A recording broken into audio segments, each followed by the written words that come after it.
ओम सूर्याय नमः। सत्य सनातन धर्म यूट्यूब चैनल पर आप सभी का स्वागत है। रविवार की कथा। प्राचीन समय की बात है। एक बुढ़िया माई थी। बुढ़िया माई का नियम था, वह घर का आंगन गाय के गोबर से लीप करके भगवान सूर्य देव को अर्घ दे करके और भोजन बना करके भोग लगा करके तभी प्रसाद खाती थी। इससे भगवान सूर्यदेव उस बुढ़िया माई पर बड़े प्रसन्न थे और बुढ़िया माई के घर में हर प्रकार का सुख और वैभव था। काफ़ी समय तक बुढ़िया माई इसी प्रकार पूजा करती रही। एक प्रकार से पूरा जीवन सा ही बीत गया, क्योंकि उसकी उम्र हो चुकी थी। 60-70 साल की उम्र उनकी हो चुकी थी पूजा करते करते।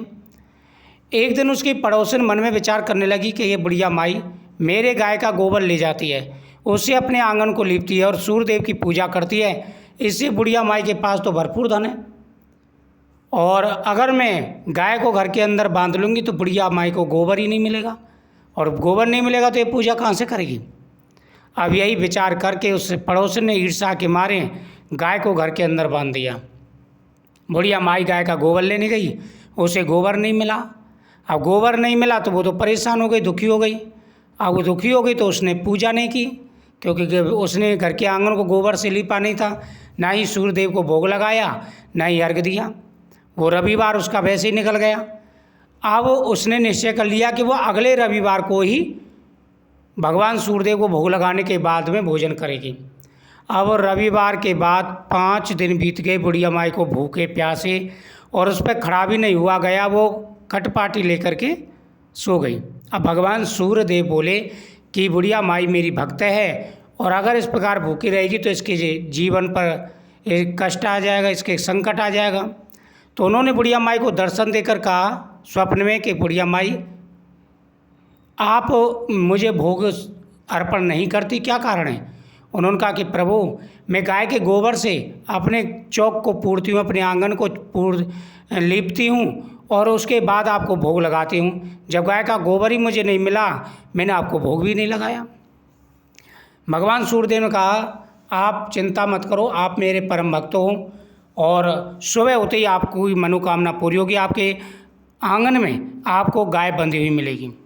सुबह बुढ़िया माई की आंख खुली, देखा तो सामने सुंदर गाय बछड़े के साथ में बंधी हुई है। बुढ़िया माई की खुशी का तो ठिकाना ही नहीं रहा। बुढ़िया माई ने कहा मैं जल्दी जल्दी स्नान वगैरह कर लेती हूँ, फिर भगवान की पूजा करूँगी।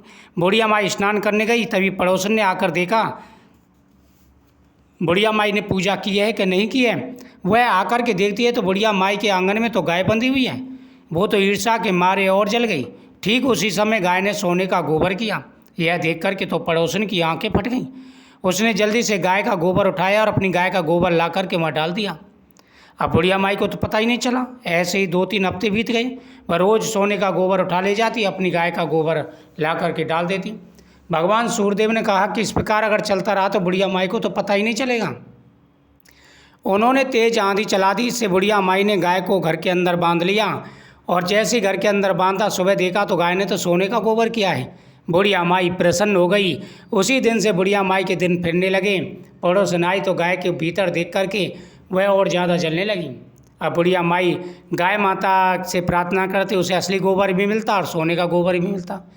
अब पड़ोसन ने अपने पति को बहलाया, उसके कान भरे और कहा कि राजा से जाकर कहिए बुढ़िया माई के पास एक गाय है जो सोने का गोबर देती है, और बुढ़िया माई इसने सोने का क्या करेगी। अब उसने जाकर के राजा से कहा महाराज आपके राज्य में एक बुढ़िया माई है, उसके पास एक गाय है जो सोने का गोबर करती है। राजा ने सेवकों को भेजा और बुढ़िया माई की गाय को मंगा लिया। बुढ़िया माई ने खूब मना किया। अब वो गाय को ले गए।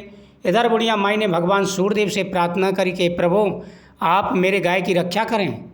ठीक उसी रात को भगवान सूर्यदेव ने और उस राजा को दर्शन देकर कहा राजन तुमने बहुत गलत किया है। बुढ़िया माई मेरी परम भक्त है और मैंने उसे वो गाय दी है, आपने वो गाय क्यों मांग ली। सुबह होते ही बुढ़िया माई को गाय दे देना, नहीं तो तुम्हारा राज्य नष्ट कर दूंगा। यह देखकर के राजा भयभीत हो गया। सुबह उठते ही उसने बुढ़िया माई को बुलाया, क्षमा याचना की, और बुढ़िया माई की गाय उन्हें वापस कर दी। पड़ोसी और पड़ोसन को बुलाया और उनको दंड दिया। उसके बाद राजा ने घोषणा कर दी कि सभी लोग रविवार की पूजा जरूर करें, भगवान सूर्यदेव की पूजा जरूर करें। सभी राज्य के लोग भगवान सूर्यदेव की पूजा करने लगे और भगवान सूर्यदेव की कृपा सभी के ऊपर बरसने लगी। राज्य सुख समृद्धि से संपन्न हो गया।